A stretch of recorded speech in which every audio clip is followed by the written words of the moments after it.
All right, let's talk about the smart home. It's a topic that, let's be honest, can feel super complicated, right? If you've ever looked at all the connected gadgets out there and just felt completely lost, well, you are definitely in the right place. We're going to make sense of it all. Let's dive in. And this is the problem, isn't it? It is just a tidal wave of stuff. You've got cameras, hubs, plugs, sensors, doorbells, lights. I mean, the list just goes on and on. The sheer number of categories is enough to make your head spin. It feels less like you're building a home and more like you're wandering through an electronics store, totally confused. It's no wonder so many of us just throw our hands up and say, forget it. But what if we could cut through all of that noise? What if instead of this just random list of gadgets, we had a clear, simple framework, a way to understand how it all fits together? Well, that is exactly what we're going to do today. Think of it like this. We're going to draw a map to help you navigate this whole smart home maze. So here's our game plan. We'll start by tackling that smart home maze. Then we're going to break it down into three big ideas: securing your space, automating daily comfort, and optimizing your home. After that, we'll talk about the brains of the whole operation. And to wrap it all up, we'll walk through how to take your very first smart step. Sound good? Okay, first up, securing your space. Honestly, this is one of the biggest reasons people get into the smart home stuff in the first place. It's all about using tech to get a little more peace of mind. Really, what we're talking about here is creating a kind of digital safety net around your home. It's about knowing what's going on, whether you're just upstairs in bed or, halfway across the world on vacation.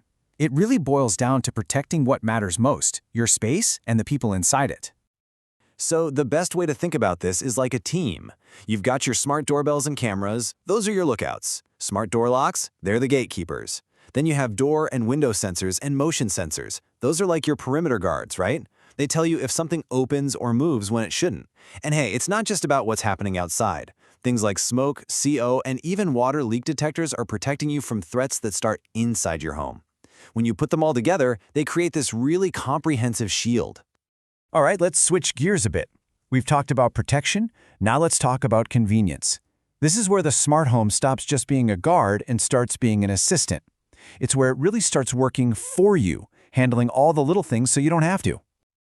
I mean, just imagine this for a second. You wake up, you say good morning, and instantly your lights slowly fade on, your favorite morning playlist kicks in, and the robot vacuum just goes to work. This isn't some sci-fi movie scene anymore. This is the real power of automating your daily life. It's all about making those everyday routines just a little bit smoother. And the real magic here is how all these different gadgets work together. You've got smart bulbs, smart plugs, and smart switches, giving you total control over pretty much any light or appliance. Robot vacuums just take care of the floors for you. And your voice assistant, like from your speaker or display, that becomes the command center for the whole shebang. You can play music, set timers, you name it. Your home literally starts responding to you. Okay, on to our third big category. This is where your smart home gets, well, really smart. We're talking about making your home way more efficient, which means saving energy and, let's be real, saving you some money in the long run. And who doesn't want that? So if you look at where your energy dollars actually go, a huge chunk of it is for heating and cooling. That's the big one. Then you've got lighting and all your other appliances. And guess what? These are the exact areas where smart devices can make a massive difference. They give you pinpoint control right where it counts the most. Think of these devices as your home's efficiency experts. A smart thermostat, for example, actually learns your schedule so it's not wasting energy when you're not home. Smart radiator valves let you heat just the room you're in instead of the whole house. Smart plugs can even show you which of your appliances are the real energy hogs.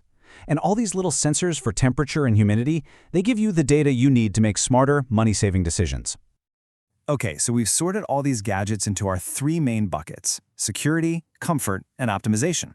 That's great. But how in the world do they all talk to each other, right? That brings us to maybe the most important piece of the puzzle, the brains of the whole operation.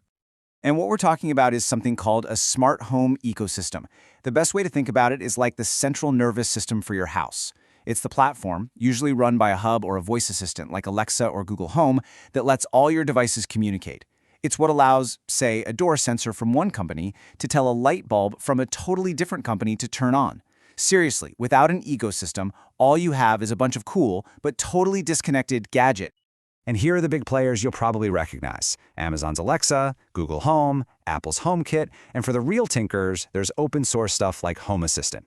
Now, you'll see a bunch of techie words over on the right. Wi-Fi, Zigbee, Z-Wave, Matter. Don't get bogged down by those. Just think of them as the different languages these devices use to talk. The single most important takeaway here is this. Before you buy anything, just double-check that it says it works with the ecosystem you've decided to go with. That's it. That's the key. Whew. Okay, we have covered a ton of ground, but now it's time to bring it all home. Literally. Let's take all this information and turn it into action. It's time to go from feeling overwhelmed to feeling empowered. And getting started is way easier than you think. It's really just 3 simple steps. First, don't try to make your whole house smart at once. Just pinpoint one small annoying problem. Maybe it's that you always forget to turn off the light in the basement, okay? Step 2, choose an ecosystem you're already kind of using. If you have an iPhone, maybe start with Apple. If you have an Alexa speaker, go with Amazon. Keep it simple.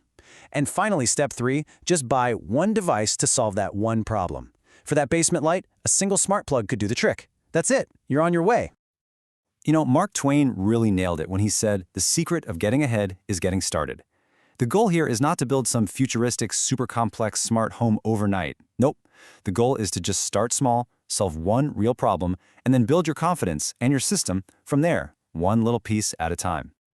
So I'm going to leave you with this question. Just look around your space right now. Think about your daily routine. What is that one small thing, that one little annoyance that you could totally fix with just one smart device? Figuring that out, that's your first step. Thanks for joining me.